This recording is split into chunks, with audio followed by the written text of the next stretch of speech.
Income share agreements are agreements in which an investor gives financing to a student and the student agrees to pay a percentage of income after graduation for a predefined period of time. It's not a loan, so with a loan, if someone gives you money as a student, you have a balance that you owe and you have to pay that back. So the idea is very good for multiple reasons. So first, from the point of view of the student, it takes away a large component of risk in their life. So if you think we have insurance for houses, for rentals, for your car, we don't have really good insurance for your future earnings, which is plausibly the largest part of your wealth, much larger than your car or your rental agreement. That's where income share agreements shine, because they take part of that risk away from the student and puts it in the hands of the investor, who is in a much better position to diversify it. Investors are investing in a pool, yes. And then the pool can have many different types of students in it.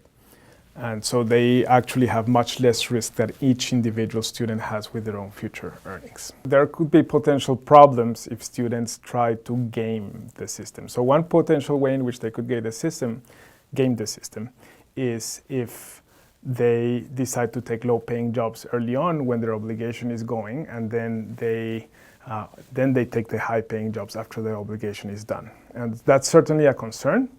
The longer the contract is, the less likely the concern. So income share agreements are not really a good instrument, say, for a one-year repayment period, because then you would have a lot of problems.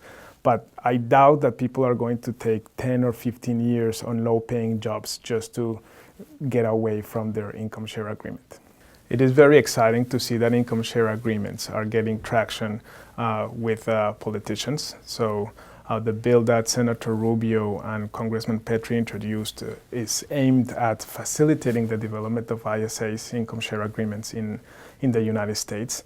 And since I think this is a great idea, I'm very excited by the possibility of this market growing much faster thanks to some of the obstacles, regulatory obstacles that exist today. The US government right now has some programs that also offer insurance to students.